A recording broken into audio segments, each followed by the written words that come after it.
Nous sommes de retour en direct dans cette édition du 6 février 2025 du live de TV Finance. Et après Eric Seban, traditionnellement, on retrouve Marc Raffard et c'est le cas. Bonjour Marc. Bonjour Louis-Antoine, comment allez-vous ? Ça va très bien, je vous remercie beaucoup. J'espère que vous de même. Marc, vous êtes responsable éditorial chez Café du Trading, avec nous globalement tous les 15 jours pour nous expliquer comment travailler, construire nos portefeuilles autour de 3 actifs qui reviennent régulièrement. Le premier, c'est le Nasdaq. Le Nasdaq qui, j'ai l'impression, se cherche depuis déjà quelques séances, voire quelques semaines, une direction. Le Nasdaq en recherche de nouveaux catalyseurs. Marc ? Alors oui, on va avoir à partir de demain. Alors déjà d'un point de vue technique, on a atteint les plus hauts, on a touché les 22 000 points. On a corrigé ensuite à ça, on est revenu sur les 20 000 points plus ou moins sur la zone de support. On est en train de naviguer entre ce support et cette résistance qu'on voit à l'écran. Qu'est-ce qu'il va falloir suivre sur le Nasdaq ? Il va falloir suivre demain les chiffres de l'emploi américain, le taux de chômage et les NFP.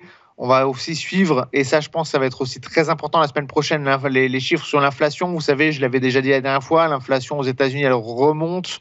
On a beaucoup d'attentes sur une potentielle poursuite de la baisse des taux, donc il va falloir suivre tout ça avec attention.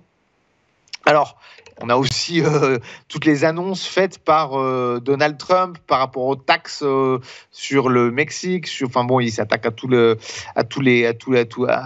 tout va, aussi bien au Danemark avec le Groenland. Bref, ça crée beaucoup d'incertitudes. Le marché se cherche. On le voit, le marché se cherche. Ce qui est assez intéressant aussi, c'est qu'il y a une recrudescence de la corrélation. Alors ça, on en parlera juste après avec le Bitcoin. Mais en gros, ce qu'il va falloir suivre, c'est comment... alors, bien sûr, les chiffres de l'emploi, l'inflation, tout ça, c'est les fondamentaux de base qu'il va falloir suivre.